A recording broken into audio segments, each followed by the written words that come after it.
It was the hardest decision of my life, leaving my baby in the hospital. They hadn't even signed the release form yet, but I couldn't stay any longer. Without looking back, I left the delivery room, convincing myself it was for the best. I've thought about her every day since the day I left her, always imagining what an amazing life she would live with her adoptive parents. However, a decade later, a letter arrived telling me I couldn't have been more wrong. I abandoned my baby directly after giving birth.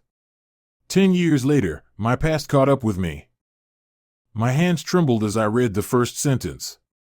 "How could you?" were the words she chose to say to me for the first time, ever. I couldn't blame her, though. I would be furious too if I was her.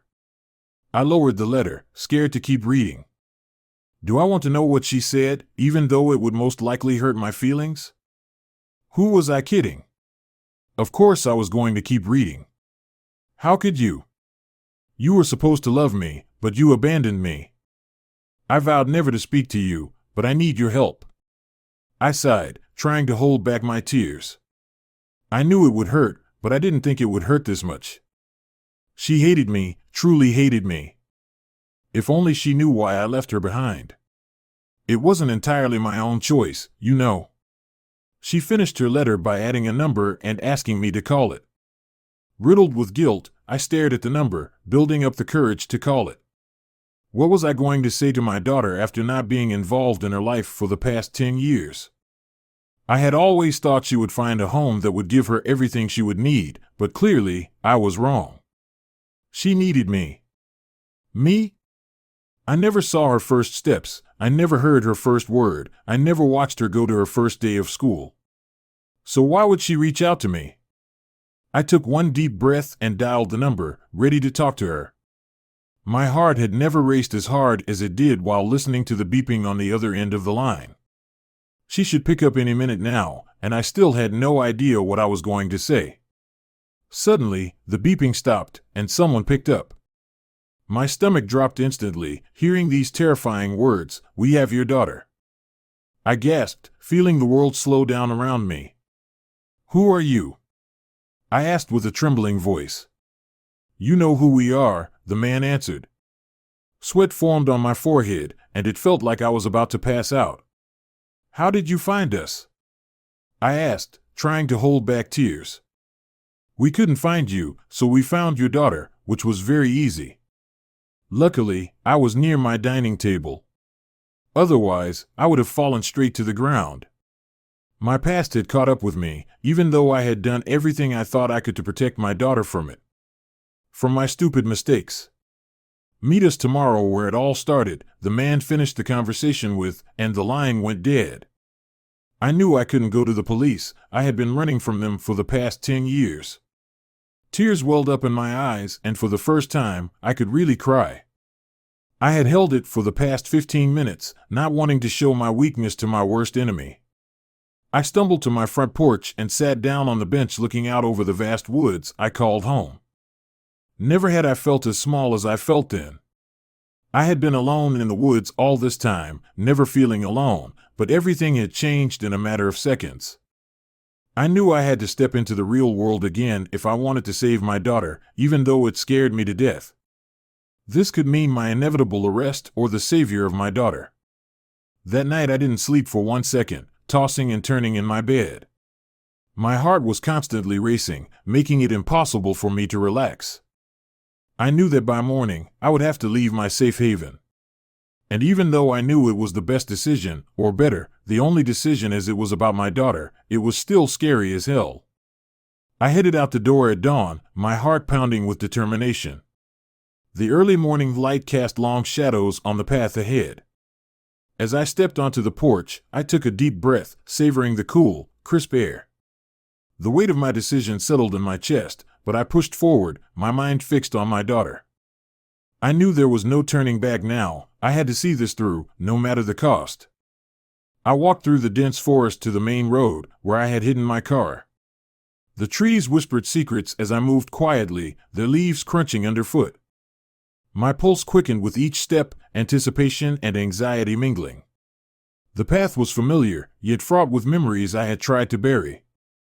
The forest thinned, revealing the road ahead, a symbol of the journey I was about to undertake, a path back to a past I had tried to escape. Uncovering the tarp, I found my old car covered in dust and leaves. The sight of it brought a bittersweet smile to my face. This car had been my escape once before, now it was my only hope. I brushed away the debris, my hands trembling slightly. The years of neglect were evident, but the car still held a sense of reliability. I opened the door, the familiar scent of the worn interior greeting me like an old friend. With a prayer, I turned the key in the ignition, and the engine sputtered to life. The sound was rough, hesitant, but it was a start. I let out a breath I hadn't realized I was holding. "Come on, girl, don't fail me now," I whispered, willing the car to cooperate. The engine roared louder, finding its rhythm. It was a small victory, but it gave me the push I needed to keep going, to face whatever lay ahead. Relief washed over me as the car roared, ready for the long journey ahead. I adjusted the rearview mirror, catching a glimpse of the road disappearing into the forest. My fingers gripped the steering wheel tightly, the reality of the situation settling in. "Here we go," I muttered, shifting into gear. The tires crunched over gravel, and I pulled onto the main road, leaving behind the safety of the woods. The journey had begun, and there was no turning back. Driving through winding roads, memories of my past life resurfaced with each familiar landmark. Every curve in the road brought back images of the life I had left behind. Old haunts, forgotten friends, and abandoned dreams flashed through my mind like ghosts. The countryside slowly gave way to more populated areas, each mile marking a step closer to a confrontation I had spent years avoiding. My grip on the steering wheel tightened as the weight of the past settled heavily on my shoulders. Nostalgia and regret hit me as I passed places I vowed never to see again. The old diner where we used to hang out, the park where I spent countless afternoons, all stood as silent reminders of broken promises and lost opportunities. Each location brought a pang of sadness and a twinge of guilt. What have I done? I whispered to myself, the enormity of my choices flooding back. The journey was becoming as much about confronting my past as it was about finding my daughter. The city skyline came into view, a mix of change and familiarity overwhelming me. Tall buildings rose against the horizon, their shapes both foreign and recognizable. My heart skipped a beat at the sight. "Almost there," I muttered, a mix of anticipation and dread swirling inside me. The city, with all its memories and secrets, awaited. As I approached, the landmarks grew clearer, each one a piece of a puzzle I wasn't sure I wanted to solve. Skyscrapers loomed over me, casting long shadows on streets I once knew so well. The sun dipped lower, stretching the shadows and giving the city an eerie, nostalgic glow. I navigated through the busy streets, each turn bringing a rush of memories. Faces in the crowd seemed vaguely familiar, as if they could recognize me through the years of change.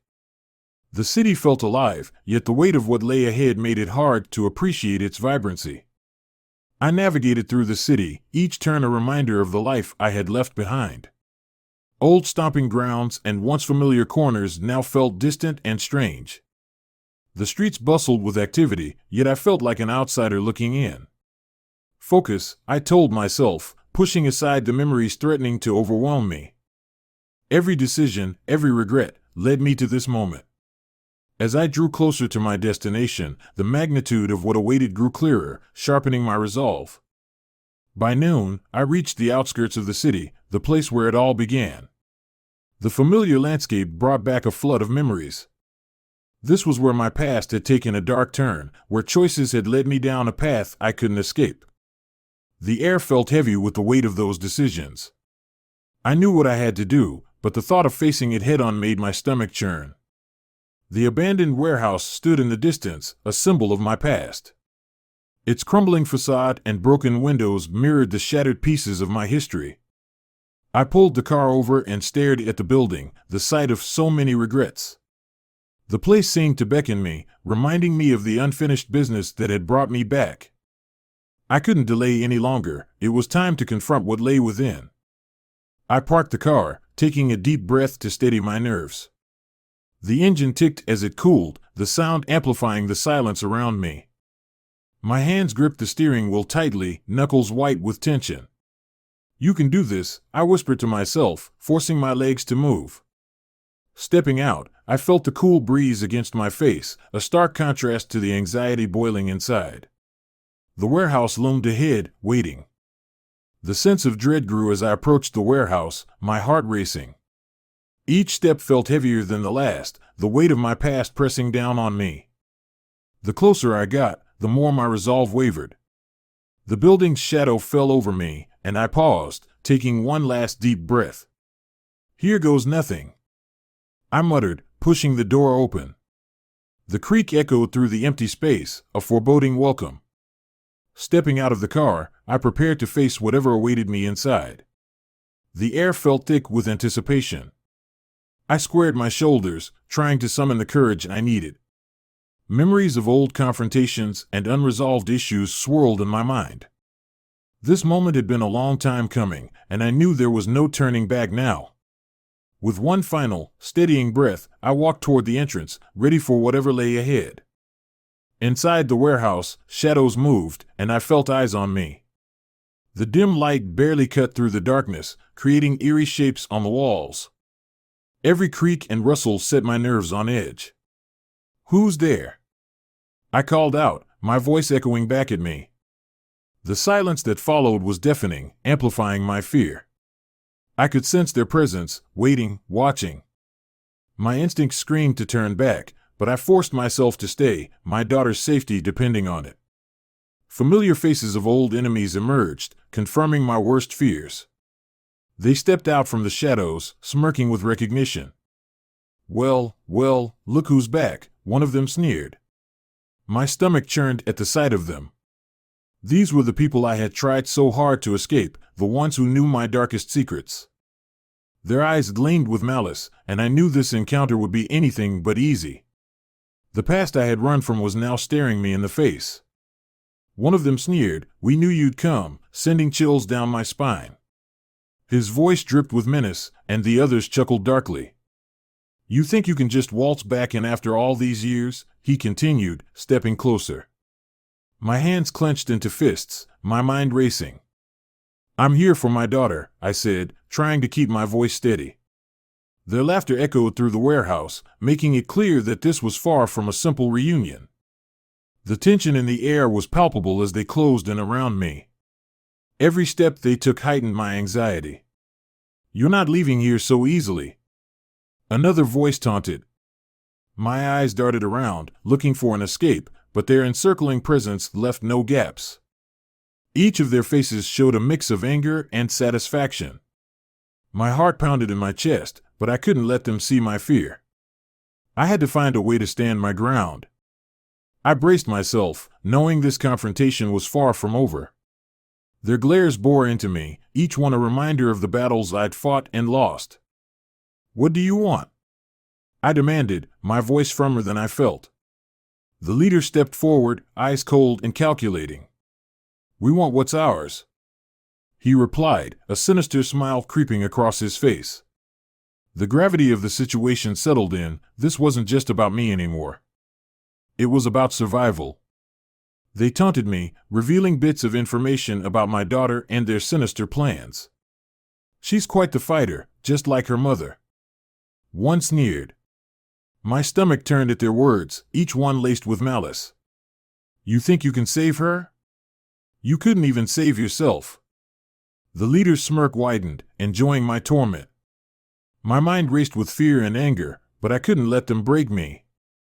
I had to stay focused, for her sake. Each word cut deep, reminding me of the danger I had tried to escape. Their voices echoed in the empty warehouse, the reality of their threats sinking in. "She's been through a lot, thanks to you," another voice chimed in, cold and mocking. My fists clenched at my sides, nails digging into my palms. The pain grounded me, keeping me from succumbing to their intimidation. I needed to stay strong, no matter how much their words stung. My past decisions echoed loudly in the cold, empty space of the warehouse. Every mistake, every wrong turn seemed to culminate in this moment. The faces around me were living reminders of the life I had fled. Running didn't get you far, did it? One of them taunted. The regret was overwhelming, but I couldn't afford to dwell on it. My daughter's life was at stake, and I had to focus on finding a way out. The weight of their threats made my resolve waver, but I couldn't show weakness. "Tell us where it is," the leader demanded, his eyes cold. I took a deep breath, steeling myself. "I don't know what you're talking about," I lied, hoping to buy some time. Their expressions darkened, but I held my ground. Inside, my fear battled with determination. I had to keep my wits about me, for my daughter's sake, no matter what. I had to stay strong, for my daughter's sake, no matter the cost. The leader stepped closer, his breath hot on my face. "We'll find out soon enough," he growled. My heart pounded, but I kept my gaze steady. There was no room for doubt. I had to believe I could save her. Every second counted, and I couldn't let their threats break me. With a deep breath, I prepared for the next move in this deadly game. Amid their threats, I noticed a subtle nod from an old acquaintance. It was brief, almost imperceptible, but it was there. My heart skipped a beat, recognizing the faint glimmer of hope. Could it be that not everyone in this room was against me? The nod was a silent message, a promise of potential help. I locked eyes with the familiar face, feeling a surge of cautious optimism. Maybe, just maybe, I wasn't entirely alone in this nightmare. It was a small glimmer of hope, indicating a potential ally. The presence of someone who might still be on my side brought a new wave of determination. I knew I couldn't rely solely on this chance, but it was enough to ignite a spark within me. I couldn't let them see my relief, though. I maintained a hardened expression, silently vowing to leverage this unexpected connection to turn the tide in my favor. This sign of support fueled my determination to keep fighting. With every threatening word from my captors, I focused on that small nod, drawing strength from it. "You think you can intimidate me?" I shot back, my voice firmer. Their smirks faltered for a moment. The knowledge that someone in this room might be willing to help made all the difference. It wasn't much, but it was enough to keep me going. My mind raced, thinking of ways to turn the situation to my advantage. If I could find a way to communicate with my potential ally, maybe we could come up with a plan. I scanned the room subtly, searching for any sign or gesture. Time was running out, and I needed to act fast. The threats continued, but I clung to the hope that I wasn't completely out of options. There had to be a way. I had to trust this ally if I wanted any chance of saving my daughter. It was a risk, but I didn't have any other choice. Trusting a stranger, even one who had shown a hint of support, was my best bet. I took a deep breath, steeling myself for whatever came next. "All right," I said, my voice steady. "Let's talk." The room fell silent, and I knew this was just the beginning of a long, dangerous journey. They proposed a deal, my freedom in exchange for a task only I could complete. "We need you to retrieve something for us," the leader said, his tone matter-of-fact. I glanced around, the weight of their gaze pressing on me. "Why me?" I asked, suspicion lacing my voice. "Because you know the terrain, the people," he replied. The room fell silent as I considered the offer. Freedom for a task, but what did they want? The gravity of the situation sank in, but I had no choice but to agree. My daughter's life was on the line, and these men held all the cards.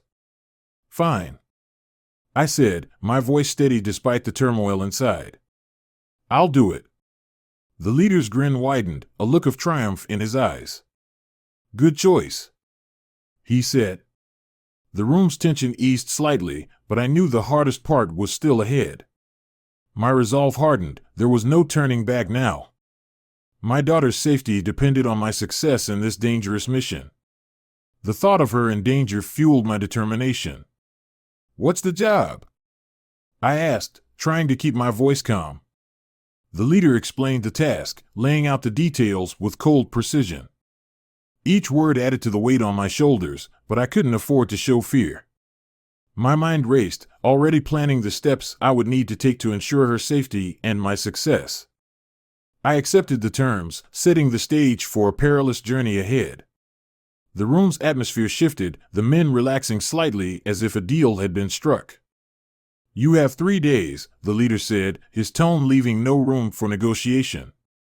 I nodded, a silent promise to myself that I would see this through. As I left the warehouse, the enormity of the task ahead settled over me. I had to succeed, there was no other option. The stakes were higher than ever, but failure was not an option.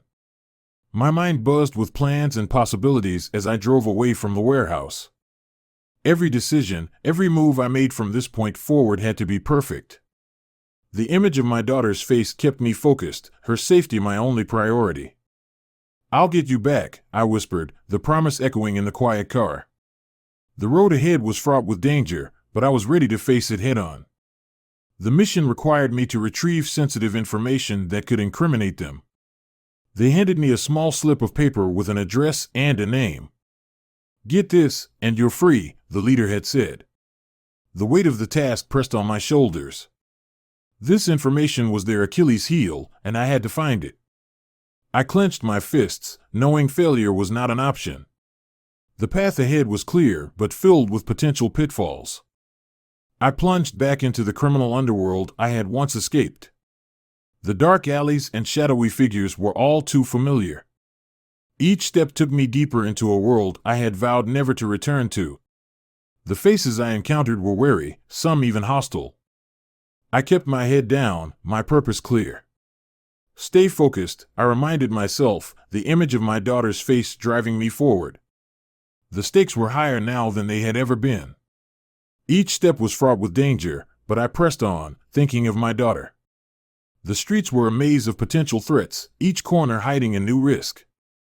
I moved quickly, my senses on high alert. One wrong move, I thought, and it's all over. The tension was palpable, but I couldn't let fear paralyze me. Every breath was a reminder of what was at stake, propelling me forward into the heart of darkness. The perilous dance with danger tested my resolve, but I couldn't falter. I navigated through the criminal networks, making contact with old acquaintances and gathering information. Each encounter was a reminder of the life I had left behind, the risks I had once taken. "Keep moving," I told myself, pushing through the fear. The mission was my only focus, my daughter's safety the only goal. The closer I got, the more determined I became. Every moment brought me closer to completing the mission and saving my daughter. The pieces were falling into place, but the danger was ever present. I could feel the eyes on me, the whispers behind my back. Almost there, I thought, each step bringing a mix of hope and dread. The final location was within reach, the endgame approaching. I steeled myself for the last leg of the journey, knowing it would be the most dangerous yet. Just when I thought I was making progress, my trusted ally betrayed me. The realization hit me like a punch to the gut. We had been working together, or so I thought, but his sudden change in demeanor told a different story. "Why?" I demanded, my voice cracking. His smirk was answer enough. The trap closed around me, the walls of trust one had built crumbling in an instant. I had been a fool to trust him. He had been playing both sides, leading me into a well-laid trap. Every step I took, he had been one step ahead, guiding me right where they wanted. "You think you're clever?" he sneered, his voice dripping with condescension. The betrayal stung, but I had to push past the hurt.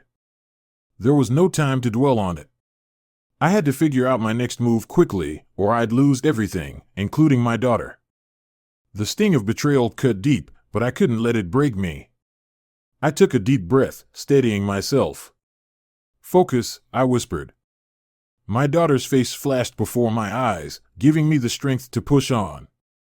"You won't get away with this," I said, glaring at him. He laughed, but I could see a flicker of doubt in his eyes. I would use that doubt to my advantage. I had to stay strong, for her. My daughter's life depended on my resilience and ability to adapt. I couldn't afford to crumble under the pressure. "What's the next move?"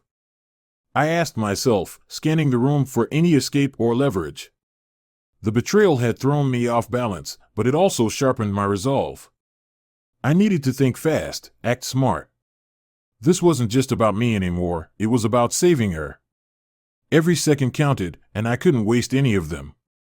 I regrouped, determined to outsmart my betrayers and complete the mission. My mind raced, piecing together a plan. If I can just buy some time, I thought. The look in his eyes told me he didn't expect me to fight back. That was his mistake. I took a deep breath, ready to turn the tables. Let's finish this, I said, stepping forward with renewed determination. The battle wasn't over yet, and I wasn't giving up. I pushed on, uncovering the shocking truth about my daughter's capture. As I delved deeper into the criminal underworld, pieces of the puzzle began to fit together. The information I found was disturbing. It wasn't just random, it was personal. My daughter had been taken to get to me. The realization made my blood run cold. Every step I took brought me closer to the heart of the conspiracy, and the stakes grew higher. Her father, a feared mafia boss, had orchestrated her kidnapping to manipulate me. The name I found connected all the dots. The man I had once loved, the father of my child, was behind this nightmare. He had always been ruthless, but I never imagined he would go this far. The betrayal cut deep, but it also ignited a fire within me. I had to confront him and end this once and for all. The realization hit hard. He was the very reason I had to leave her behind. All those years ago, I had made the hardest decision of my life to protect her from his world. Now, he had dragged her back into it. My heart ached with the weight of my past decisions, but there was no time for regret. I had to focus on the task at hand, driven by the need to save her. Despite the betrayal, I succeeded in completing the task he needed.